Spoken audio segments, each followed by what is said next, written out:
All right, everyone, it's about time. We're getting this Hogwarts Legacy review finally out the door. We've played it an obscene amount of hours. Brendan, how many hours have you put into this game? Oh, geez, probably more than I like to admit. Let's see, my Steam library says that I have 81 hours. 81 hours. 80, but to be fair, I'm sure, Jeez. I honestly sure at least 10 of those hours are just like idle time I left my computer running. But like, I think my save file said I had closer to like 40 something hours, but I feel like that thing Okay. didn't properly accrue the time because I felt like I spent Mhm. more time. I don't know.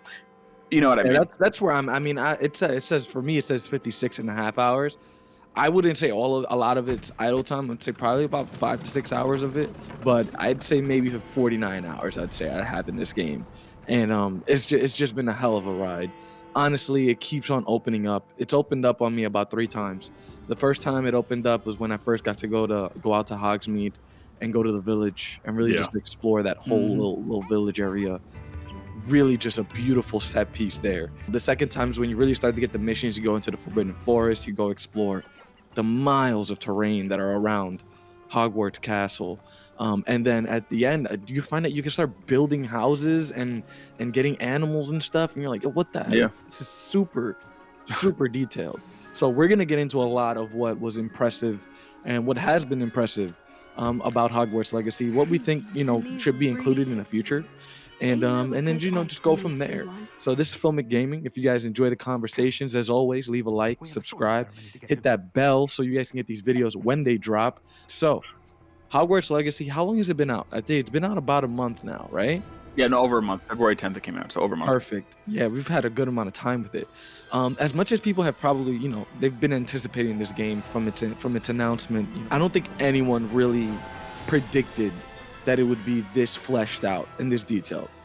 Not perfect by any means, but damn, it's a good Harry Potter game.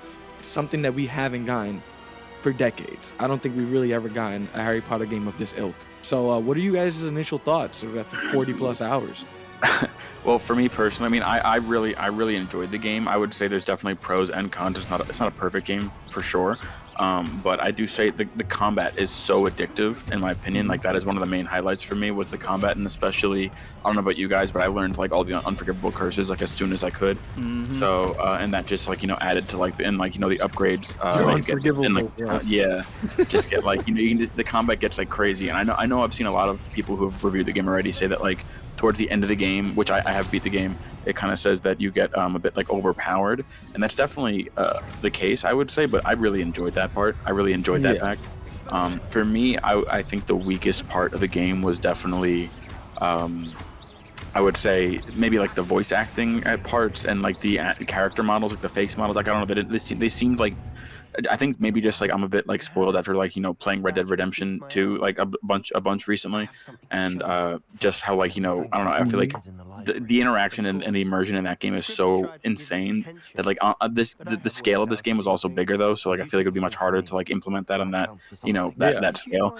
But still it still felt like going like a bit like backwards in time when it came to like whenever you would have the conversations, like there was no like, it seemed like that fake like like mid 2000s like Very 2010 stiff. like yeah, stiff, Mhm. like emotionless kind of like. I So definitely agree there. I do know that there is a lot going around about the fact that the voice recordings, obviously, a lot of this was done during COVID, and yeah, the fact that they were still able to get this out in early 2023 is pretty amazing, if you ask me. It must have taken a Herculean effort to get this out the door, in the state that it was, buggy as it was, but we've had much worse in the oh past. yeah. Cyberpunk, cyberpunk. Yeah, but Well, that's not like for I don't want to, I'm not like trying to like say like it's like a terrible like takes me out of the game kind of thing Of like course. and I will say there were some like the story overall is like it's good, like it's not like I'm incredible, but I will say like some of the action sequences towards the beginning, and in particular like the final sequence of the game is particularly epic in my Mhm. opinion. No spoilers of course, but I found that part to be particularly epic. But like besides the point, like it is a fairly lot of like, oh, go here, like Yeah. go like beat those people's up. But if it wasn't for the combat system being so fun, in my opinion, and so Mhm. addicting, it wouldn't have been Yeah, I um agree. mhm. I think anywhere near as good. a lot of people probably point to the beginning as being a little bit messy, a little bit kind of slow, to get you really, going. But there's just so much to learn, between all the spells, between Even that little tournament that you get to do in the early part of the game, where you get to visit that little underground group that you end up. No, that was finding getting, out. that was getting in trouble. I remember that getting in trouble. You guys remember when I texted you guys? Yeah, I do. I remember. It took me like a whole day to get through that last part, just because I wasn't strong enough and I really wanted to pass it. I think I went there when I was overpowered, so I blew right through it. Yeah, when you told me you got it like first try, I was like, man, you fucking came back to that shit level 25. Yeah, definitely. So that was really fun. But I would say the beginning is where people point to as maybe like a little bit of a turnoff. If anyone ever just left the game early, it's a little slow in the beginning. You know, there's a lot to learn, there's a lot to explore, and it's a lot to take in. When you first enter Hogwarts, when you leave your common room, which by the way, I'm school Slytherin. Shell, what school are you? Ravenclaw. Ravenclaw in the house. And Brendan? I got Hufflepuff. Oh yeah. How was Hufflepuff? It was fun. I mean, I got the which I was happy actually in hindsight that I did, because I realized that there's apparently there was like one mission that was different for every house you were in, and I got the only mission where you go to Azkaban in the game. As a Hufflepuff, you go to Azkaban and you see Dementors and stuff, which was pretty cool. Yes. But like besides that, you know, there's no real like perk to it. You know what I mean? It's kind of like, oh, all my clothing was kind of gold oriented, so that was cool. Just for context, everyone, I think the right, I guess, schooling should have been Slytherin for Brendan, probably Ravenclaw for me, and then Hufflepuff for show. I think that probably would have been the better setup if we look at our personalities and everything. But to each their own. That's fair. I would back that statement. Damn, so you guys think I'm like all sweet and cuddly, like? Well, I mean, no, not at all, man. Listen, we give Hufflepuff their props, because they will be in the comments. They'll be screaming at us. So yeah, Hufflepuff since the game dropped, they've been real loud. Even louder than Gryffindor. apparently it's only, you know, the second question the Sorting Hat asks you is apparently really the only thing that really indicates what what house you got, because the first question was like, you know, do you prefer like your schoolwork or like, you know, exploring outside the school. And so I did exploring outside the school, but apparently that doesn't really like affect it at all, but it depends on whatever, like, you know. Yeah, and like for me, I did loyalty because I was like, of the four, that seemed like the most one, so that's why I got Hufflepuff, and I was like, all right, and I chose like the exploring outside of the school, and then I did loyalty and gave me Hufflepuff. So but see, that's weird. I thought loyalty had to do with Ravenclaw. No, I think loyalty was something like, I remember I looked it up afterwards and it said that each one, I think like cunning was for Slytherin, I think, or something like that. And I chose cunning and exploring outside.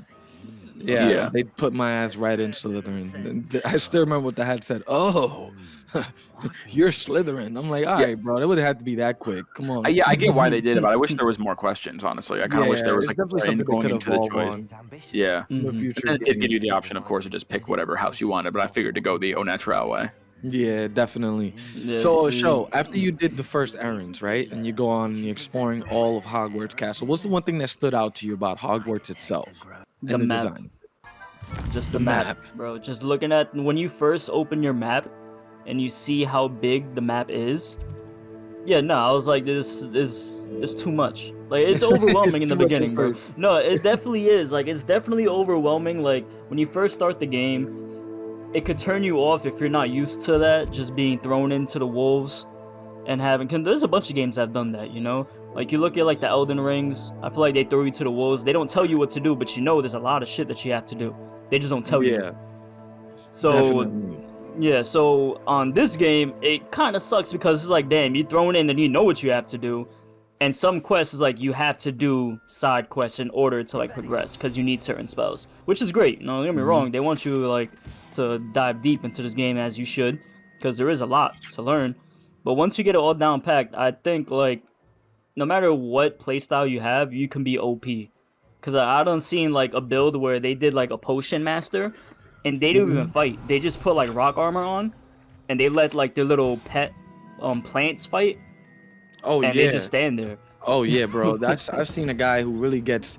I forgot. Well, what's the name of the class? It's with the plants, with the carnivorous herbology. Yeah, bro. Literally, it's a short on YouTube where he's like, it looks like all those hours of herbology classes paid off. This homie just destroyed a river troll in like 10 seconds.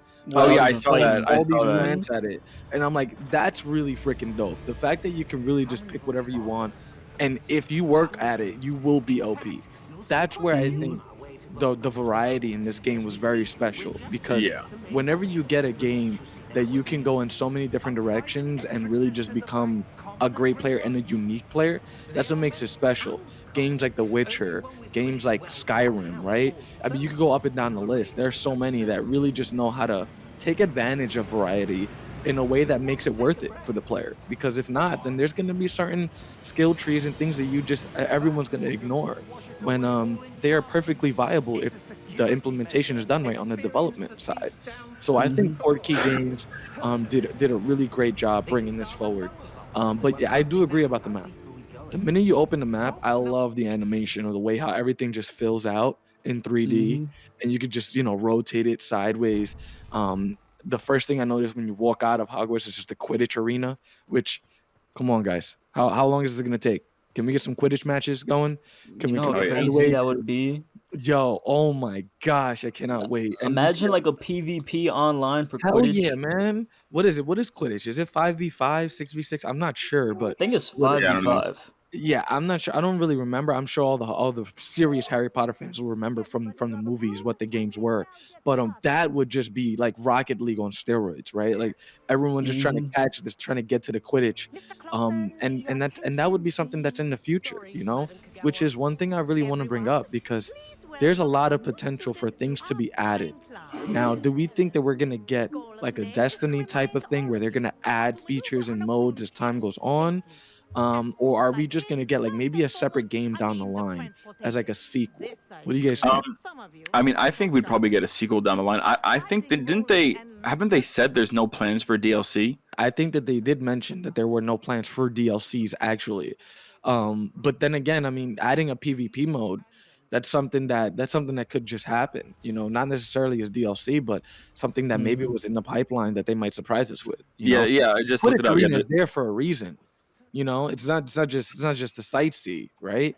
So it's definitely something that I would love for them to dive into. yeah. Please, we'll put out a Mm-hmm. petition. Just bring out Quidditch. Bring out Quidditch as You soon as Or they'll know, just possible. make a sequel. I feel like that's more likely anyway. Yeah, I yeah, they definitely can probably see will. that. Um, I hope yeah, they go take ahead. the GTA route though, where it's like if they do decide to do DLC, like can y'all just please make it free? You know, Yeah. the game's already. I feel like the game is solidified. It's solid all around. It's a very fan-friendly You know, game, I have yeah, to say. Uh, I don't think there are any microtransactions in this game. Um, are you guys aware of any I microtransactions? don't think nah. so. No. Yeah, I don't think Besides, there are like any what the I'm aware of. pre-order microtransactions. bonus, I guess if the pre-order bonus even counts as that. Yeah, Yeah, that doesn't really. I I would think say. Yeah, everyone got so that. I that's mean, if like you the bought it only. like at GameStop, they gave it to you for no Yeah. reason. Yeah. Which by the way, those fucking dark arts clothes are dope as hell. Like Yeah. I wore them for the first few, and then I love the fact that you can transmog out the bat. You know, you could change the appearance of all your clothes, everything to whatever you Oh want, and yeah, it yeah. still maintains the Mm-hmm. highest stats. Like there's no we're gonna add it in DLC a year later, Cyberpunk. Like no, they added it right out the bat. So I didn't even realize you could do it until I'm going through it. That's a luxury. They're treating it as if it's something standard. So that's really nice as well. The Mm-hmm. outside world when it comes to Hogwarts. Visiting new villages, getting new points of interest, dungeons, right? For one, I don't necessarily think that the dungeon areas, the ones where you got to solve the puzzles to get in, I'd noticed that they aren't really that deep. There's not really much to them. Especially in the beginning, towards the end, once you get to like the higher level areas, there are some enemies that pop up that are really powerful and everything. But there isn't much variety to those dungeons. I would love for them Yeah. to have added maybe some Mm-hmm. more Skyrim-esque like caves and things like that where there's a lot to do in there and then there's items in the back. There's been plenty of times I've done those challenges and you get to the item in the back of the cave and it's like it's worse than what you have. Bro, Oh yeah. honestly, you guys beat me on hours. I'm only like maybe like 40 max, and And that's I the mean, thing though, you could do 40 and not do the story. You know what I mean? Like you could do all these things, you could become an OP wizard and you really only been exploring and getting side quests and side missions. So it's like there's a lot to do in this world where you don't necessarily have to complete the story at all. right. So it's understandable to get 40 in and still not discover the whole That's game. true. Yeah, I did all the side missions like as they appeared. Really, I like to do them. I like to do them all in, like in tandem. And that's the thing, like, I'm not willingly picking up these missions. I'm just exploring and doing random stuff. Mm. Yeah, it's really easy to waste So, dozens of hours goofing off. Even especially once you get the broomstick, and you oh can just yeah. fly around. Or I still remember first coming out of doors on Hogwarts. One of the best things of Hogwarts to me is the layout of the building. It is so intricately laid out. There's pathways that go under and over stairs, around. Like you go up and you can go so many different pathways. It's really, really done well at recreating that Hogwarts feel of it's really bustling and everyone's going in their own path, Hmm. and it's really cool to see even paintings obviously move. That's really original to the source material. It's just so much was done, but it was really, really awesome when I first went across a bridge where I was going to do that little tournament, where you gotta try to beat like four wizards at the same time, and you gotta try to break their red or their yellow auras with different spells. When I Hmm. headed out the bridge, all you see automatically, I mean, you just look up slowly, and three wizards just elegantly flying over you with broomsticks. And this was before I had one. And all I felt was just a wonder of when I get my own broomstick. Like, oh my God, bro, I can't wait to just fly around this world, especially with how smooth it is. What do you Like guys a think about kid. flying and traversal in this game? Oh, that was one of my favorite things, especially because I remember when they had like the development videos and stuff, and they said how they specifically said like if you can look at a place on the map and you can fly there like pretty much, and that's like kind of like a big claim to make, but like it was held true because like you can pretty much Hmm. fly anywhere you see on the map, and like it's pretty, Hmm. and it's so smooth, just like once you get used to the controls. It took me a little bit to get used to the controls Hmm. of the broom, and but once you do, it's fantastic. And then once you get the hippogriff, it's even better. And then there's a third thing that you get. I don't know if you guys got that far, but I won't spoil it for you. But it's also really cool. So like you get all these modes of traversal depending on what you want to do, or like environmental circumstances. Yeah. At least with Hmm. the third one. But yeah, it's really cool. Just like flying around in general. I thought broom travel was the best personally because it was the most fluid and the fastest. If Yeah. you're not fast traveling, but I mean they were all great. But one of the more impressive parts of what they've been able to do with this game is the detail in the world, right? The asset streaming, which is when you're flying, is how fast the world loads in or pops in while you're flying, was amazing. And they did many techniques to render certain things that were closer to you, and certain things that were farther from you were rendered, but the choices that they made with what rendered in terms of leaves and branches on trees or things like that was what I noticed that they really just like tinkered with it enough so that it's a seamless experience. That, and on PS5, if you guys are playing on PS5 or PC, obviously you get all of the customization options. Yeah. When it came Hmm. to PS5, you get those customization. I think there's like 6 different modes. You know how usually it's favorite performance and favorite resolution? You got Hmm. like 6 different ones. You got performance with ray tracing, performance high frame rate. You got quality with ray tracing. Like there's like 6 different modes that you could run, knowing that the results are never gonna change as long as you can upgrade your system. But it was really cool for me to find my middle ground. I ended up going with balance because it was right in the middle. So and it didn't have ray tracing, but the game looks beautiful either way. You got 3 above and 3 below, different modes that all do different things. Just really well done. This is a fan service game to the fullest, for sure. Oh yeah. Only thing, it can be empty at times as you're exploring, right? There's a lot of open area, but it's so beautiful to look at. Yeah. But if you just, explore for the right reasons, explore to spectate in a way, you really have you'll have a fine time. You won't really have any trouble. Um, I think the swimming could be a little better. I wish that there was a way to go underwater actually, and that there was something actually to explore underwater. If you could, I know that there's got to be a spell that you can, put an air bubble around you and just go down and enjoy all those caverns that may be down there. That's something for a sequel, right? Um, but for now, I mean, I'm very pleased with where the game is at.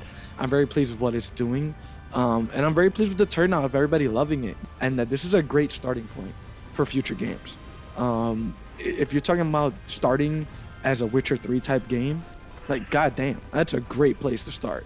So, is it Portkey Games that made this? Who else made Avalanche, right?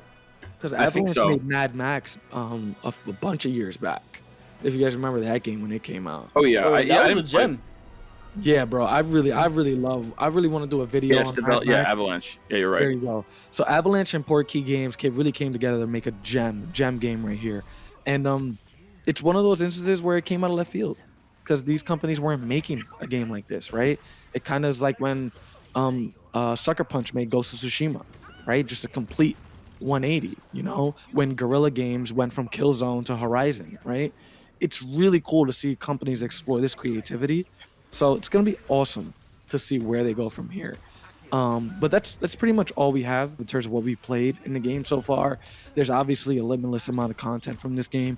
You guys can let us know what you guys think about the game down in the comments below. If there's anything that you guys think we missed, if there's anything that you guys think maybe we should delve into more, any storylines in the game, side quests that you guys have found that you think are really interesting, let us know because at the end of the day, we're playing these games with you guys, so we would definitely go and check those out. Other than that, that's it from us here. I got Brendan on one mic. I got Show on the other, and my name's Chris. We'll see you guys next time. Peace out.